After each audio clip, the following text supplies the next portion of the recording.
예수를 만난 사람들 시리즈 계속해서 보고 있어요. 오늘은 세 번째, 베데스다 연못가의 38년 된 병자죠. 예루살렘 양문, 양의 문이라고 하는 이 베데스다라고 하는 연못이 있었어요. 베데스다. 이 집의 뜻이 이 이름의 뜻이 뭔지 아세요? 벳이라고 하면 집이죠. 그러니까 자비의 집이라는 뜻이에요. 이름 한번 기가 막히게 지었죠. 자비의 집. 그런데 막상 뚜껑을 열어보면 어때요? 여기에는 자비라고는 요만큼도 없는 것이죠. 오히려 처절하게 가장 처절한 생존 경쟁이 펼쳐지는 일종의 콜로세움에 가까운 곳이 바로 이 베데스다죠. 왜요? 전설 때문이에요. 천사가 가끔 내려와서 이 베데스다 연못에 물을 움직이게 하는데, 물을 움직인 다음 가장 먼저 들어간 사람의 병이 낫는다라고 하는 일종의 전설 때문이에요. 그래서 서로 다른 질병에 걸린 사람들이 베데스다 연못가에 모여 앉아 있었던 거죠. 상상해 보세요. 아픈 사람들 수백 명이 연못가에 모여 앉아서 연못만 뚫어져라 쳐다보고 있는 거야. 자비의 집이라고 하는 간판을 달아놓고 실상은 누군가보다 내가 먼저 들어가야 살 수 있는 무자비한 경쟁의 집인 거죠. 근데 왜 우리에게 이게 낯설지 않아요? 지금 우리가 살고 있는 세상과 같기 때문이죠. 겉으로는 공정과 상식을 이야기하지만 결국에는 줄 세우고 결국에는 등수 매겨서 경쟁시키는 우리가 사는 현대사회와 크게 다르지 않죠. 이곳에 5행각이 있었어요. 맹인, 다리 저는 사람, 혈기 많은 사람들 여기 바글바글 누워 있었어요. 공기가 어땠을까요, 이곳에? 엄청 연대와 희망이 넘쳤을까요? 서로 막 격려하면서 할 수 있을 거야, 괜찮아질 수 있을 거야 이러고 있었을까요? 그렇지 않았겠죠. 여기저기서 들리는 고통스러운 신음소리, 병자들의 냄새, 무엇보다 사람들의 눈빛이 어땠을지 한번 생각해 보세요. 서로가 서로를 향해 뿜어내는 날선 살기로 가득했겠죠. 왜요? 저 인간이 나보다 먼저 들어가면 안 되는데. 내가 먼저 물에 들어가야 되는데. 내가 살려면, 내가 회복되려면 내 옆에 누워있는 저 환자가 나으면 안 되는 거예요. 다 같이 치유를 갈망해서 모였는데 정작 그 치유의 가능성이라고 하는 것이 서로를 향한 증오를 키우는 거죠. 희망이 아니라 도끼가 지배하는 공간. 이게 베데스다, 자비의 집이라고 불리는 곳의 진짜 민낯이었죠. 여기 38년 된 병자가 있어요. 무려 38년 동안이에요. 잘 생각해보면 이 사람이 병을 앓은 시간은 이스라엘 백성들이 광야에서 뺑뺑이를 돌며 방황했던 그 절망의 시간과 똑같죠. 언젠가 가나안에 도착하겠지. 언젠가. 하지만 그 시간이 길어지면 길어질수록 거듭해서 무너졌던 이스라엘처럼 아마 38년이나 되는 긴 시간 동안 이 병자 역시도 희망보다는 절망했을 거예요. 차라리 포기하면 편할 텐데 혹시나 하는 그 알량한 이 요행 때문에 이 지긋지긋한 경쟁의 판을 떠나지도 못하는 거예요. 신락 같은 희망, 그것 때문이죠. 이 남자는 분명 낫기를 원했어요. 어떻게든 살고 싶었어요. 그런데 문제는 이 사람이 가지고 있던 사고의 틀이죠. 물이 동해야만 낫는다라고 하는 이 잘못된 전설 같은 미신. 무조건 1등으로 들어가야만 한다라고 하는 잘못된 경쟁의 룰. 이 망가진 시스템 안에서 회복, 구원을 찾고 있었기 때문이죠. 그럼 그에게 주님 찾아오시는 거예요. 그리고 그를 연못에 누구보다 빠르게 던져주는 대신 베데스다의 방식이 아니라 하늘의 방식으로 그에게 생명을 주시는 거예요. 예수, 믿음, 생명. 주님의 말씀을 주시는 거죠. 이 베데스다라고 하는 연못에 가끔 천사가 내려와서 물을 휘젓는데 가장 먼저 들어간 사람이 병에 낫는다. 그럴까요? 정말일까요? 하나님 정말 이렇게 일하실까요? 아니요, 이건 미신이었어요. 동네에 떠드는 전설 같은 거였어요. 그러니까 1년에 한 번, 10년에 한 번도 아니에요. 언제인지도 모를 일에 인생을 거두는 거죠. 저는 이 광경이 꼭 오늘날 무슨 로또 같아요. 언젠가 나한테도 차례가 오지 않을까? 언젠가 나도 1등이 되지 않을까? 물론 거기에 목숨을 걸지는 않는다 해도 말이죠. 허황된 신화에 목을 메고 있는 군상의 어리석음. 베데스다의 첫 번째 비극이죠. 더 기가 막힌 건 뭐예요? 구원의 조건이에요. 가장 먼저 들어가는 자. 그러니까 선착순 1등만 구원받는다는 거예요. 선착순 1등만 회복된다는 거예요. 황당한 일이죠. 병 고치러 온 사람들끼리, 병자들끼리 달리기 시합을 시켜요. 생각해 보세요. 누가 제일 먼저 물에 들어갈 수 있겠어요? 누가? 그 중에, 그 환자들 중에. 그나마 팔다리 멀쩡하고, 그나마 증상이 가벼운 사람, 그런 사람이 제일 먼저 들어가지 않았겠어요? 그 무슨 말이냐면, 정작 가장 아프고, 중증 환자, 가장 도움이 절실한 중증 환자는 절대 1등을 할 수가 없는 게임이었다는 거예요. 아픈 자에게 불리한 게임. 몸이 아파서 왔는데 건강해야만 구원받을 수 있는 이 지독한 모순. 이 세상이 말하는 시스템의 한계예요. 능력 있어야 구원받는다라고 하는 역설이죠.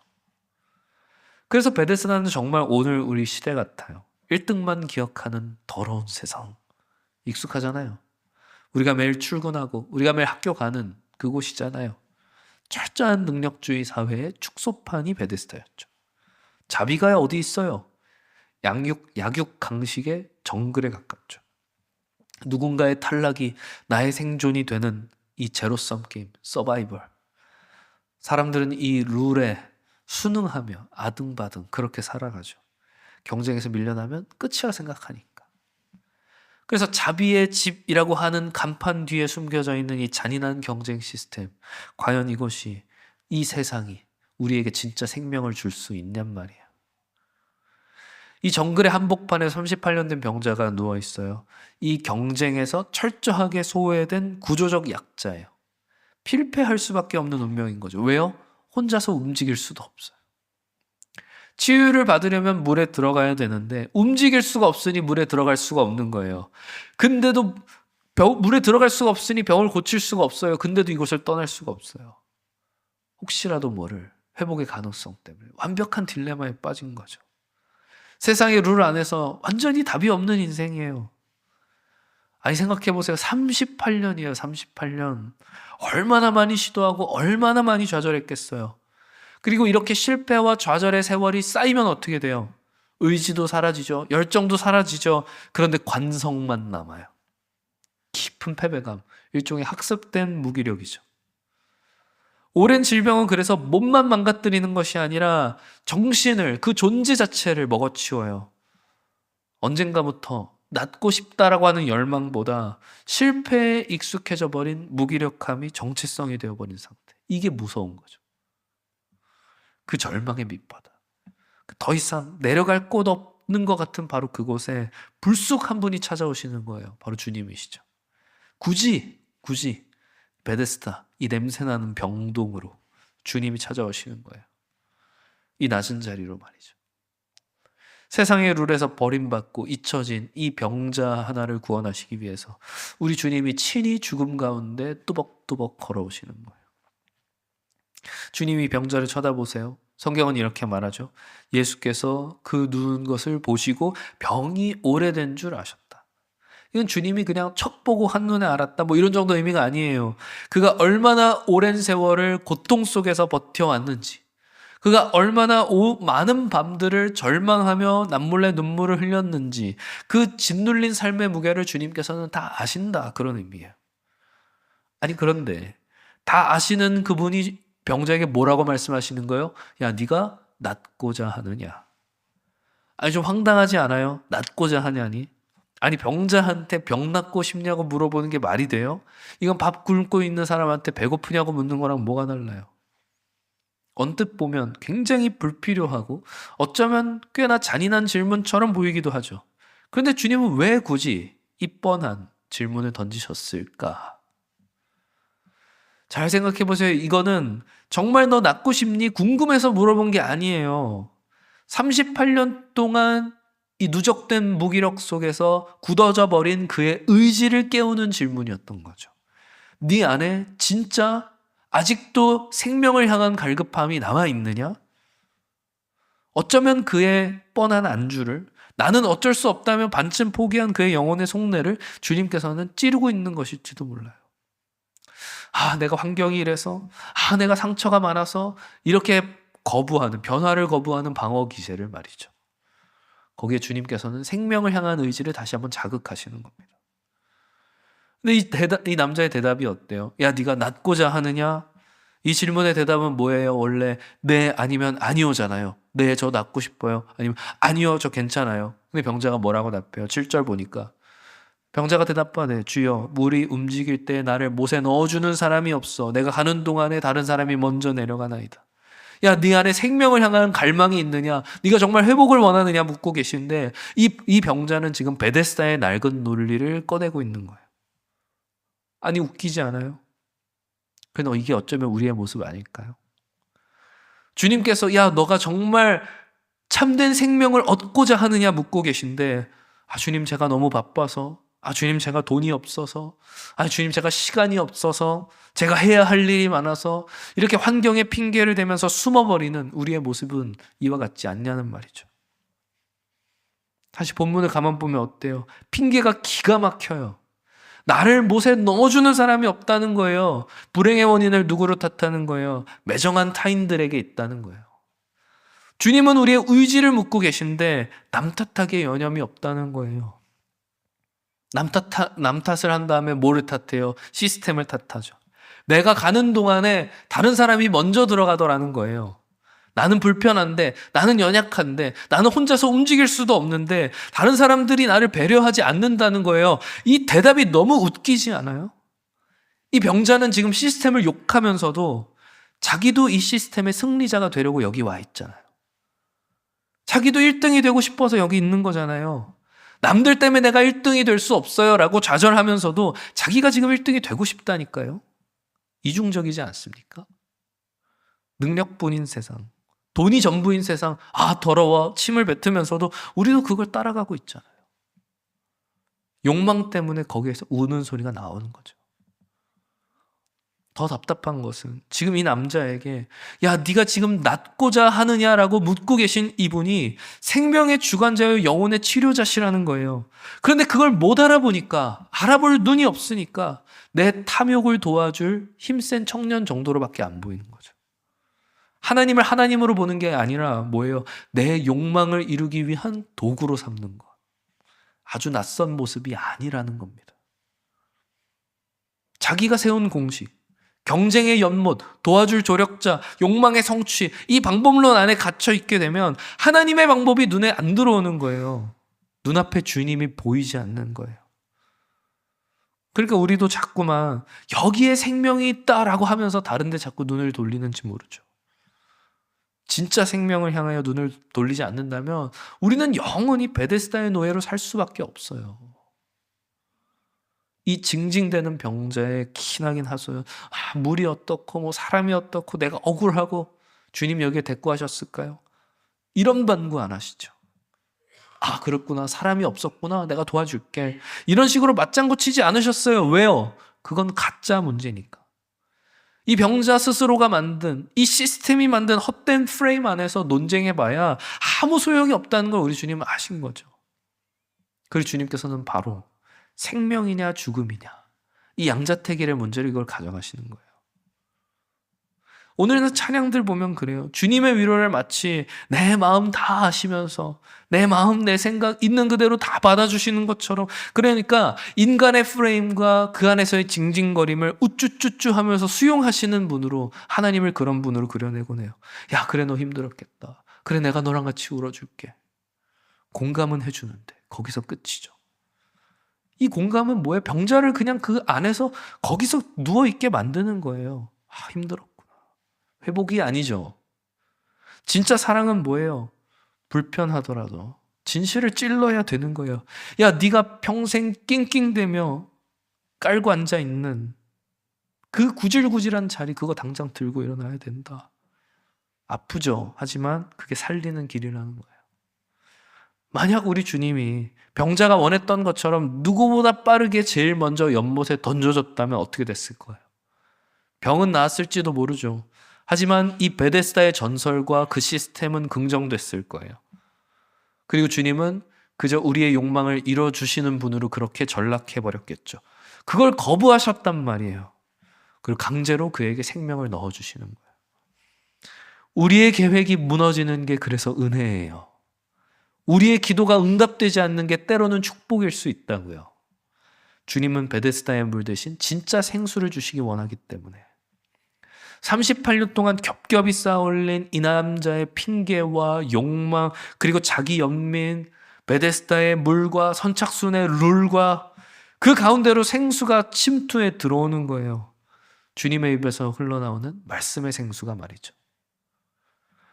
주님의 말씀 8절 계속해서 이르시되 일어나 내 자리를 들고 걸어가라 하시니, 일어나 자리를 들고 걸어가라.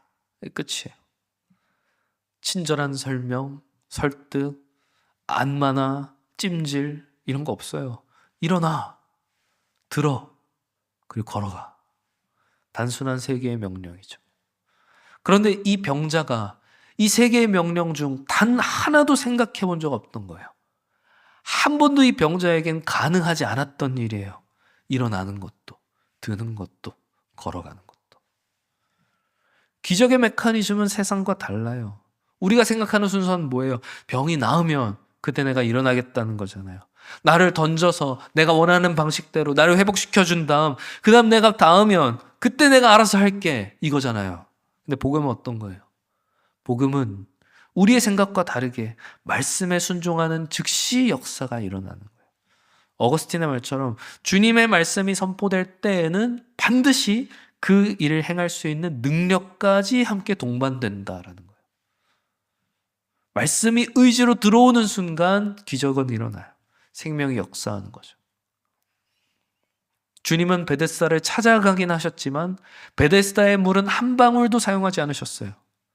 세상의 시스템과 경쟁, 요행, 그 어떤 것도 쓰지 않으셨다고요. 오직 뭔만? 말씀만, 오직 은혜만이었죠.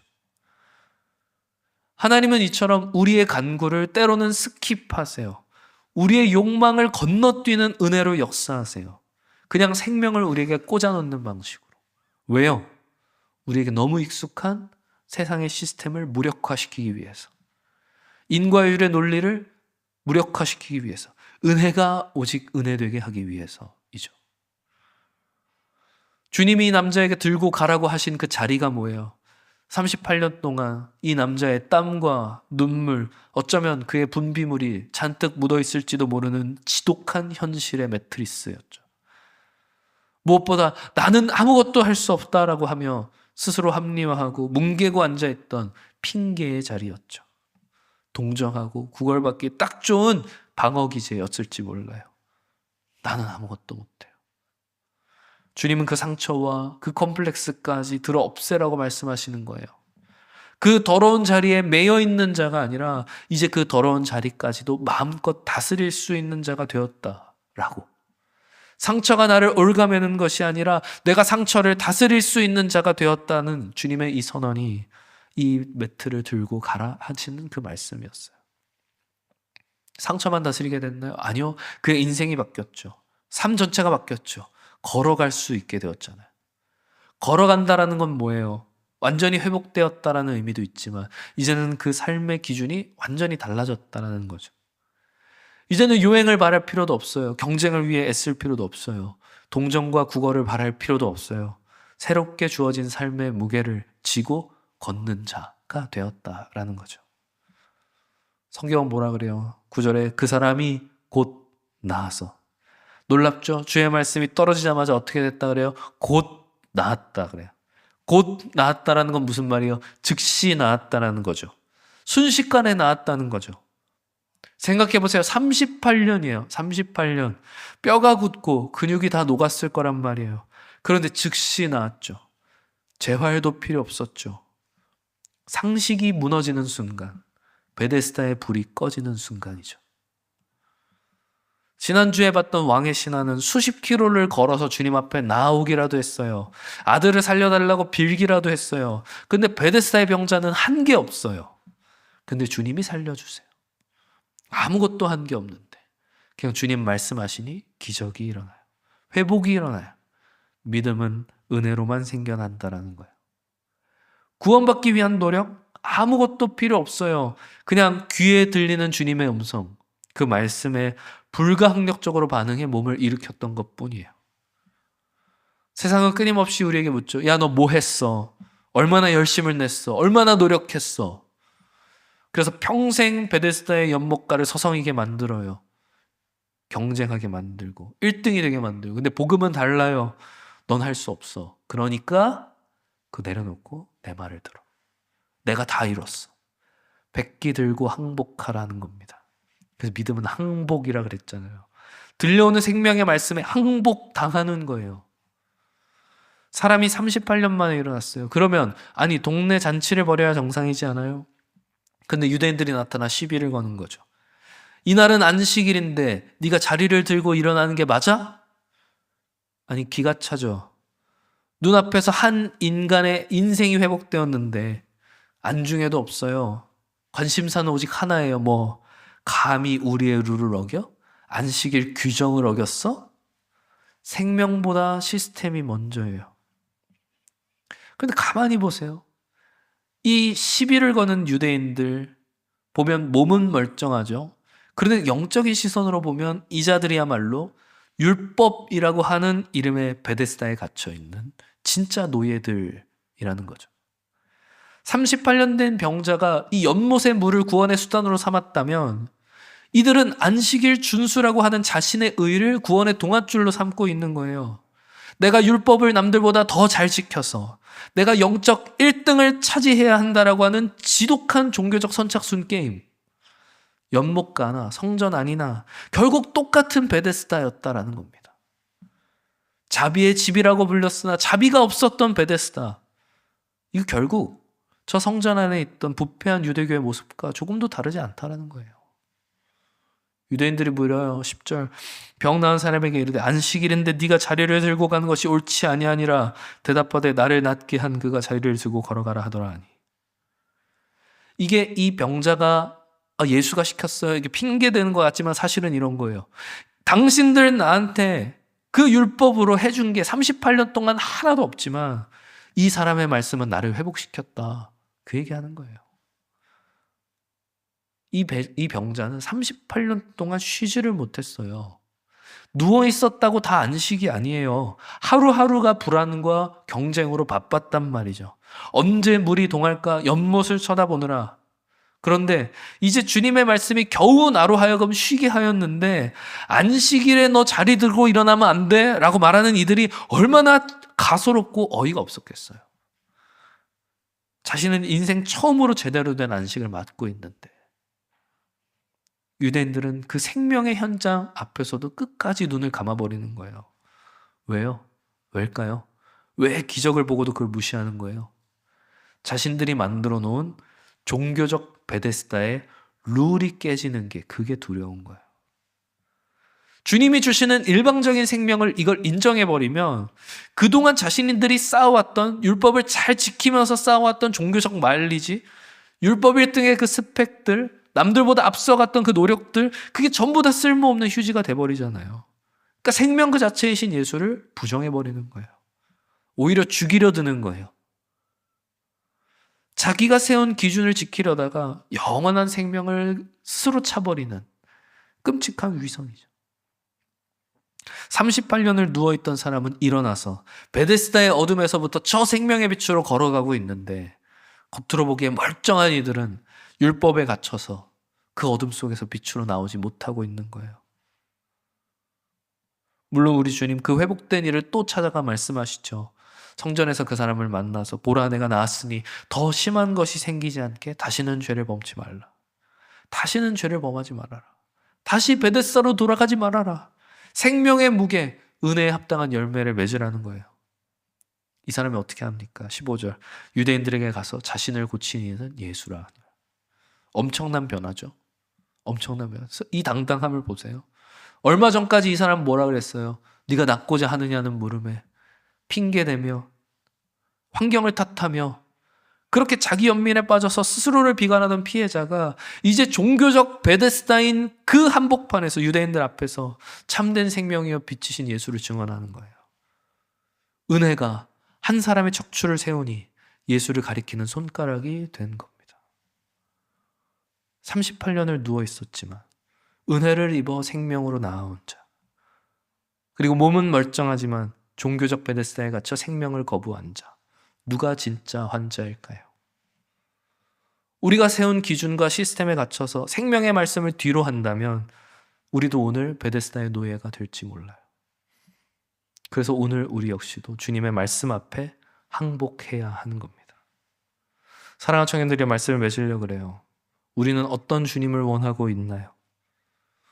우리가 원하는 시스템, 우리가 정해놓은 기준에 맞추어서 경쟁에서 도태되지 않도록 우리가 1등이 되도록 도와주는 그런 분으로 생각하고 있지는 않나요?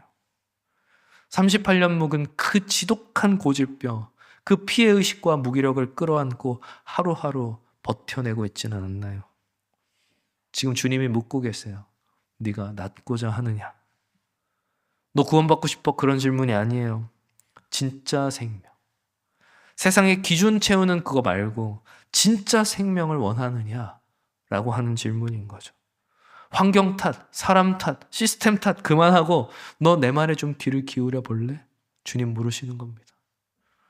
이 주님의 음성이 들리십니까? 환청을 듣냐고 묻는 게 아니에요. 일어나라 말씀하시는 그 음성이, 그 말씀이 우리 영혼의 귓가에 울리냐는 거예요. 그 생명의 선포가, 나를 올가매던 그 자리를 무력화시키는 주님의 선포가, 나의 굳어버린 영혼의 다리에 힘을 불어넣는 그 생명의 능력이 지금 우리 안에 역사하고 있냐라는 거죠. 진짜 생명은 경쟁이 아니에요. 이름만 베데스다인 연못이 아니라 진짜 자비의 집이 되시는 예수, 그분의 말씀 앞에 엎드려 항복하는 것, 그 말씀 앞에 영혼의 백기를 드는 것, 이게 진짜 생명이죠. 사랑하는 청년들이여, 부디 바라옵기는 오늘 우리의 비참한 자리를 찢고 들어오시는 그 생명과 은혜의 말씀 앞에 항복하여 일어나 그 상처의 자리를 들고 이번 한 주도 세상 향해 당당히 걸어가시는 그런 주의 청년들 되시기를 주님의 이름으로 축원합니다.